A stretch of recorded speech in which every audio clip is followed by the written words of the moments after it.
1 minggu terakhir, 10 hari terakhir, 2 pelatih terbaik dipecat. Satu Enzo Maresca, satu Ruben Amorim. Sedih banget gua, padahal itu 2 pelatih udah biarin aja. Ketika nonton selalu deg-degan, misalnya ketemu tim besar, ketemu Madrid, ketemu City, ketemu siapa, ketemu Barcelona misalnya, Munchen, selalu punya trauma anjir, nggak ada harapan menang. Menjadi Arsenal yang sekarang bahkan ngelawan siapapun gua ayo gas gitu.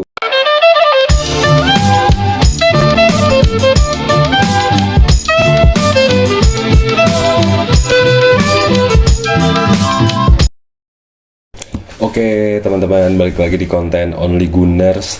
Setelah hampir 10 hari gua nggak upload konten ya di YouTube ya, lebih banyak short, terus lebih sering live gitu kan. Jadi sebetulnya setelah gue pikir di 2026 ini channel ini dan konten Only Gunners butuh penyegaran mungkin ya.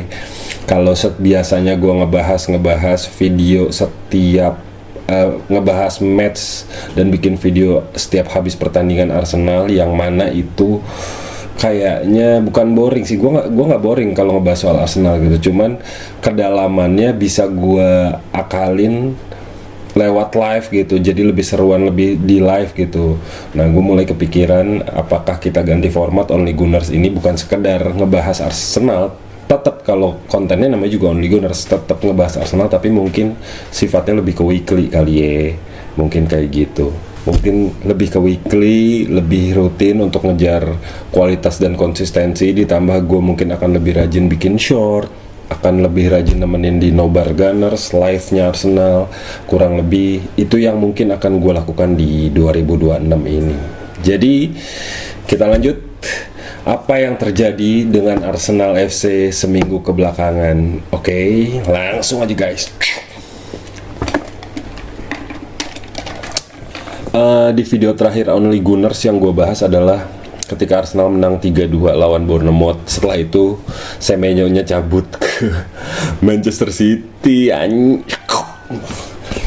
City itu gue akuin tuh, dia selalu beli pemain-pemain terbaik di Liga Inggris. Kenapa memilih pemain-pemain terbaik di Liga Inggris? City itu rela ngeluarin duit gitu loh, even di belanja musim dingin ya, karena udah terbukti adaptasinya cepet. Termasuk Semenyo gitu, yang ketika lagi moncer di Bournemouth dibeli sama City, ya udah nyetel sama liganya, dan terbukti tadi malam bahkan melawan Newcastle ketika video ini dibuat bikin hampir 2 gol, dia tapi bikin 1 gol sih.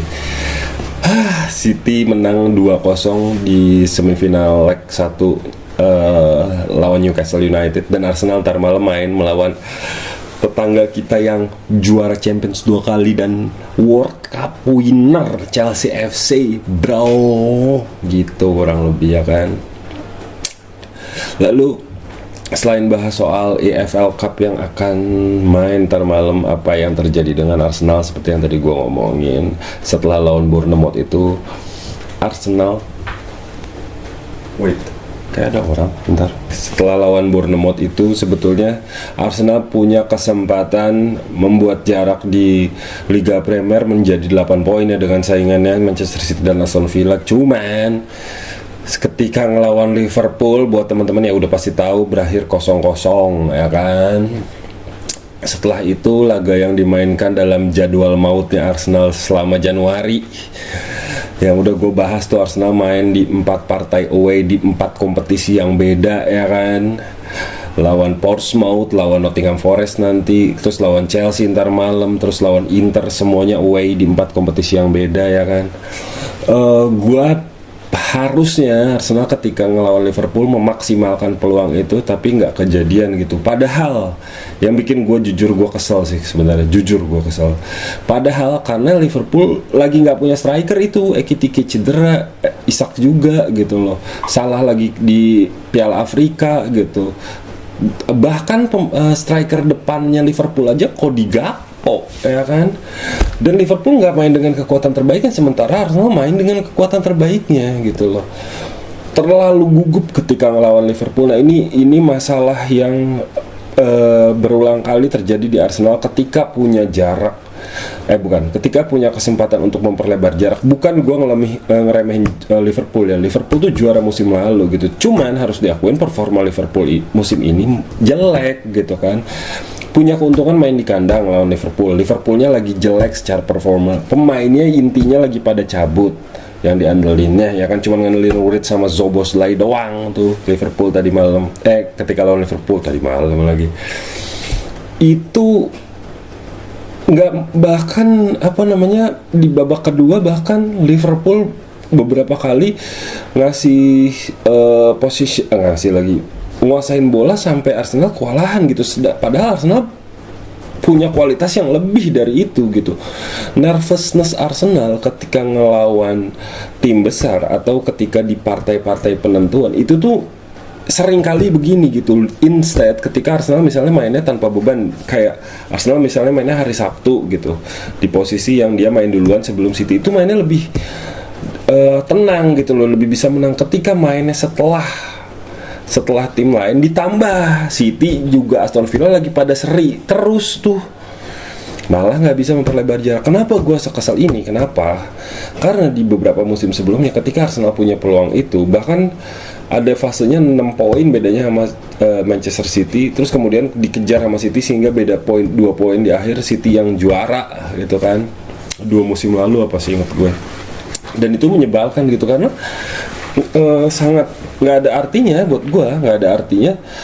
Keunggulan 6 poin tuh udah pernah terjadi dan tetap gagal juara. Satu-satunya hal yang bisa bikin Arsenal juara sekarang adalah terus menang, memanfaatkan kesempatan sekecil apapun, selalu terus menang gitu loh. Arsenal nggak bisa banget karena balik lagi Manchester City tuh dalam 10 tahun terakhir tuh juaranya udah banyak banget gitu loh, ya kan? Mentalitas mereka secara tim dan culture udah terbangun. Sementara Arsenal, gue nggak pernah sebel sama Arteta pengen dia pindah gitu. Ketika nonton selalu deg-degan, misalnya ketemu tim besar, ketemu Madrid, ketemu City, ketemu siapa, ketemu Barcelona misalnya, Munchen, selalu punya trauma anjir, nggak ada harapan menang. Menjadi Arsenal yang sekarang bahkan melawan siapapun gue ayo gas gitu, nggak ada takut-takutnya gue sebagai Gunners gitu loh, dengan materi pemain yang ada, dengan culture yang udah dibangun, build up style permainan Arteta ball yang udah jadi gitu loh menurut gue. Tapi balik lagi, nervousnya Arsenal ya itulah mungkin yang belum dimiliki Arsenal, karena sejatinya belum pernah ngangkat piala berdasarkan maraton panjang ibaratnya. Nah mungkin gue sih yakinnya gini, kalau Arsenal di musim ini berhasil meraih 1 trofi setelah perjuangan yang sangat panjang ya, yang utamanya sih kalau dari awal musim trofinya adalah Liga Champions dan Liga Inggris, antara itu satu, mungkin mentalitas Arsenal untuk bertahan di puncak atau nggak nyia-nyiain peluang jauh lebih oke lagi secara mentalitas. Tapi gue akuin even berbeda 6 poin dengan City, yang sekarang terjadi sama City itu sama aja seperti musim lalu. City-nya emang lagi penyesuaian gitu loh, ditambah banyak pemain baru, banyak yang cedera, Pep juga lagi down gitu, mungkin burn out dia. Liverpool juga seperti itu. Emery di Aston Villa mungkin juga bisa bikin culture sebagai challenger atau pesaing Arsenal, tapi ya secara kualitas pemain dan mentalitas si Aston Villa ya belum gitu, belum di titik Arsenal gitu. Chelsea ya kan, Manchester United juga lagi jeblok gitu loh. Jadi sebetulnya musim ini nggak ada lagi halangan Arsenal untuk menjuarai Liga Inggris yang gua inginkan benar-benar sebenarnya setelah 24 tahun kali ya, seingat gue ya 22 tahun lah, 22 tahun gue lupa nggak dapat gelar juara gitu. Dan ini musim yang sangat mungkin gitu loh. Gue udah nggak peduli lagi orang bilang City-nya lagi jelek, Liverpoolnya bodoh amat, juara is juara, champion is champion menurut gue. Dan ini momentum yang nggak bisa disia-siain oleh Arsenal gitu loh. Lalu setelah ngelawan Liverpool yang berakhir 0-0, tapi untungnya ya itu City juga dan tim lainnya seperti Aston Villa juga 0-0 gitu. Arsenal main di babak ketiga third round Piala FA melawan Portsmouth di Fratton Park, yang mana gue cukup seneng karena selain hasilnya memang 4-1 udah harusnya menang sebenarnya ngelawan Portsmouth, tapi ini secara mistisan ya, selama 5 musim terakhir Arsenal memakai baju No More Reds. Gue suka kampanye sebetulnya, gue suka banget baju No More Reds-nya Arsenal, tapi suka atau nggak suka itu baju bawa sial guys. Itu baju bawa sial, berapa kali di third round, berapa kali di babak pertama kalah gitu loh. Musim lalu bahkan kalahnya sama MU kalau nggak salah, inget gue ya kan. Bahkan itu tuh udah sial aja bajunya, hawanya negatif ya. Gue sebenarnya dalam sepak bola nggak ada lah mistis atau sial segala macam, tergantung usaha atau effort pemainnya. Tapi gue ya, untuk intermezzo, gue emang nggak terlalu suka hasilnya dari campaign Arsenal memakai baju itu, dan terbukti ketika memakai baju khas merah putih yang biasa home, menang 4-1 dengan sangat meyakinkan sekali di Fratton Park. Dan ini yang krusial menurut gue dari pentingnya kedalaman skuad Arsenal gitu loh. Gue balik lagi, nggak gue doang, semua Gunners yang ngikutin Arsenal musim ini, atau bahkan pandit-pandit yang bukan fans Arsenal ya, pasti setuju sama gue kalau misalnya kedalaman skuad Arsenal musim ini adalah satu faktor yang membuat Arsenal beda dari musim-musim sebelumnya gitu loh. Yang ada di bangku cadangan Arsenal tuh sekarang adalah pemain-pemain yang punya kualitas untuk menjadi pembeda ketika dimasukin, bukan sekedar ada. Kalau sebelum-sebelumnya kan pemain cadangan adalah ya udahlah, adanya ini, misalnya si ini performanya jelek, kita coba siapa tahu bikin kejutan, atau enggak lagi cedera, ya udah adanya ini. Kalau sekarang enggak, literally siapapun yang turun dari pemain cadangan Arsenal atau benchnya Arsenal adalah orang-orang yang bisa melakukan perbedaan gitu loh, atau memberikan kompetisi kepada pemain inti gitu loh, termasuk memberikan waktu istirahat kepada pemain inti. Meskipun badai cedera ya guys, posisi Gabriel dan Saliba belum bisa digantiin sepenuhnya oleh Hincapie dan Mosquera sebetulnya. Tapi ada yang menarik, gue suka banget Kepa bersedia menjadi kiper keduanya Arsenal dengan pengalaman dia juara Liga Champions, main di Real Madrid ya kan, sama Chelsea juga. Terus kemudian di bek kanan Ben White, meskipun sudah lama absen dan sering cedera, tapi ketika dimainin masih oke banget. Di kiri Miles Kelly yang nyebelin menurut gue harus akuin penampilan Miles Lewis Kelly musim ini nggak sebagus musim sebelumnya gitu loh. Di tengahnya yang kemarin dimainin adalah Norgard dan Gabriel. Gue nggak tahu kenapa. Nah ini yang gue bilang, kedalamannya skuad Arsenal sekarang kadang sama si Arteta tuh nggak dimanfaatin. Gue nggak tahu manajemen dia tuh gimana. Maksud gue, kalau misalnya ada satu pemain yang emang lu plot sebagai pemain cadangan, ya pakailah dia di posisinya yang benar gitu loh. Maksud gue tadi malam gue suka Christian Norgard main, karena secara overall ketika Christian Norgard main, dia nggak pernah banyak melakukan kesalahan, selalu efektif, even cuman di partai melawan tim kecil, bukan di big match gitu ya, selalu oke banget permainannya Christian Norgard. Tapi meskipun dia bisa fluid main di posisi central back ketika dipakai ngelawan Portsmouth kemarin, buat gue lebih bagus Norgard main dijadiin gelandang bertahan menurut gua gitu loh. Arsenal tengahnya masangnya Eze, Nwaneri sama Merino ya kan. Depannya Martinelli sama Madueke, emang itu gantian loh, udah pasti sama Trossard dan Saka kan, emang itu fungsinya di depan. Lalu Gabriel Jesus dan Havertz ada di bangku cadangan, gue juga suka banget. Tapi khusus untuk back dan gelandang menurut gua gimana ya, emang Arsenal kekurangan back, memang gue akuin. Tapi gue tadi malam lebih prefer sebenarnya, bukan tadi malam, ketika ngelawan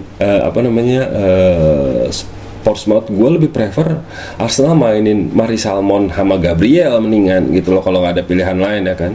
Atau Ben White dijadiin back tengah mendingan sama si Arteta, dibanding Norgard dipaksa main di posisi back menurut gua gitu. Karena gini, Merino juga bukan seorang pemain yang reguler sebenarnya di Arsenal ya kan, karena Zubimendi, Odegaard sama Rice tuh udah pasti 3 pilihan utama lah sebetulnya. Yang lain sisanya ganti-ganti aja kalau perform yang salah satu jelek atau cedera gitu. Tapi Merino efektif main sebagai striker ketika dibutuhkan. Nah, tapi maksud gua di musim ini dan musim sebelumnya Merino tuh juga cukup banyak main meskipun sebagai cadangan gitu, meskipun bukan di posisi aslinya cukup banyak main, sedangkan Northgard nggak dapet jam terbang yang bagus. Maksud gua gimana pemain lu bisa adaptif kalau nggak lu kasih jam terbang? Maksud gua gitu. Kayak kalau di FA di EFL Cup mah udah mainin aja si Northgard sebagai di posisi aslinya, maksud gua. Jadi ya bareng Merino mendingan gitu kata gue sih. Gue lebih mending Northgard main sama Merino gitu loh. Ya sisanya Eze atau Nwaneri kan bisa gonta-ganti tuh buat pembeda gitu atau buat penyerangan, daripada si Northgard dimainin di posisi gelandang di posisi back. Itu yang bikin gue sebel maksud gue. Nah termasuk nanti malam ketika Arsenal akan ketemu Chelsea ya kan. Di pertandingan ini EFL Cup semifinal, memang gue yakin Arsenal akan menurunkan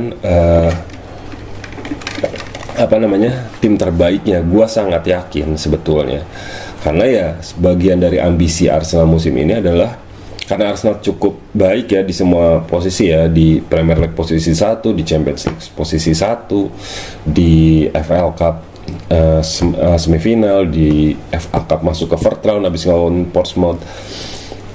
Sedapat mungkin pasti Arteta tipe orang yang akan, ya gue mau dapat trofi apapun nggak peduli, dan itu hanya bisa dilakukan ketika pemain terbaik gue mainin gitu loh. Tapi belajar dari cedera, gue bukan nggak pengen Arsenal quadruple, bukan pengen, tapi nggak ada salahnya pemain yang kayak Northgard, Merino itu tuh dikasih kesempatan bermain full untuk adaptasi. Kenapa? Karena kalau misalnya tiba-tiba Rice atau Zubimendi cedera panjang sebagai pemain box to box, Arsenal tuh punya pemain yang terbiasa main secara reguler atau jam terbangnya keisi. Ya karena sepak bola tuh kalau lu skillnya bagus tapi lu lama nggak main, ya tetap aja bakal ngeblank dulu gitu loh. Nggak ada yang langsung jago. Sekelas Messi sama Ronaldo juga begitu maksud gua.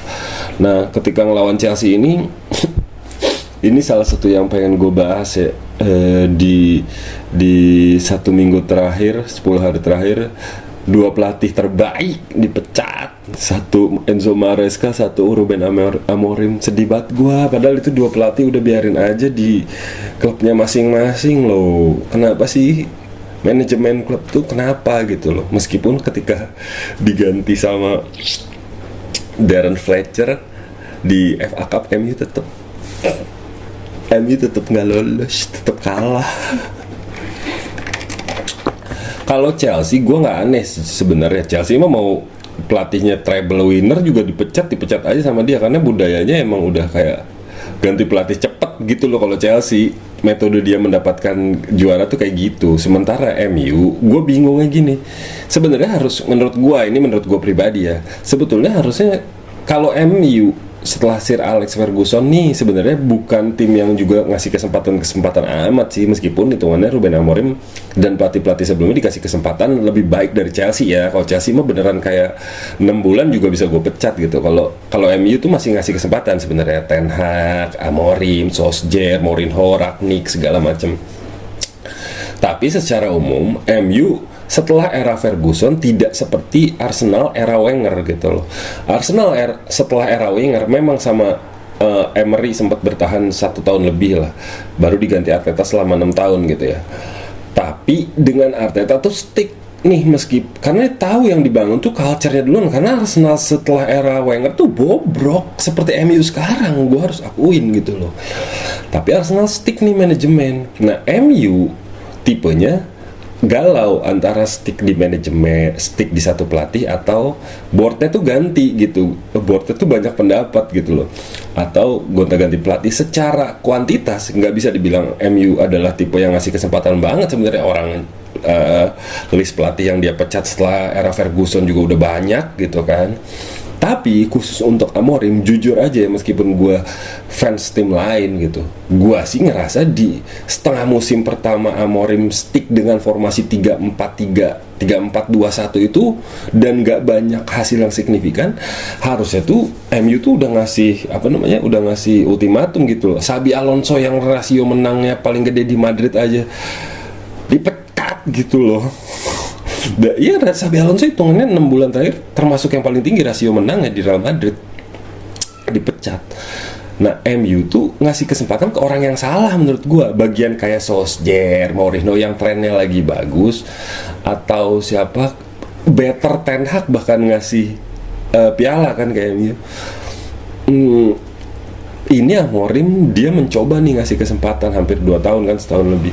Tapi Amorim tuh kekeh dengan filosofinya yang udah jelas nggak bekerja anjir dalam 6 bulan, terus setahun nggak bekerja. Minimal sih menurut gua 1 tahun oke lah adaptasi dengan formasi pohon cemara yang aneh itu. Tapi di musim baru ini gue pikir tadinya Amorim akan mengganti formasi dia gitu loh, dengan apa namanya, dengan formasi baru, karena ngerasa formasi sebelumnya nggak cocok gitu kan. Tapi tidak juga, ya wajar dipecat sih menurut gua. Yang gua aneh sebenarnya Maresca sih. Kalau Chelsea gua nggak aneh karena Chelsea biasa mecat pelatih memang. Tapi ya Maresca tuh baru bikin Chelsea juara Piala Dunia antar klub itu kan. Terus perform di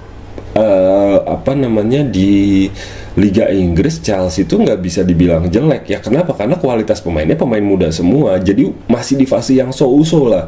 Bukan penantang gelar memang, bukan penantang gelar, tapi masih tim kuat hitungannya dibanding Arsenal sama City, sama Liverpool bahkan. Walaupun Liverpool terseok-seok ya, Chelsea belum nyampe ke tahap itu. Walaupun secara historik dia baru menang Piala Dunia antar klub. Tapi ya udahlah ya, emang gitu Liga Inggris, aneh banget. Dan gue sih senang-senang aja gitu. Maksudnya gue tidak terlalu peduli gue tidak terlalu peduli sama masalah tim lain. Sebenarnya gue lebih fokus sama Arsenal sendiri. Jadi kurang lebih itulah ulasan gue bersama format baru mungkin ya Only Gunners musim ini. Di tahun ini 2026 kita mulai start dengan yang fresh, dengan waktu upload yang lebih teratur, weekly mungkin. Kalau untuk update juga mungkin selain live gue bisa update skor atau ceng-cengan via short ya kan, yang lebih cepat gue kerjain dibanding ngedit weekly. Tapi untuk weekly mungkin kita akan lebih ngobrol kayak gini, ngebahas lebih mendalam, ngebahas tim-tim lain juga tipis-tipis, atau cerita-cerita tentang seputar Arsenal yang bisa kita bahas aja, oke? Jadi happy teman-teman di 2026 ini. Sampai jumpa di Only Gunners atau New Only Gunners berikutnya. Bye bye.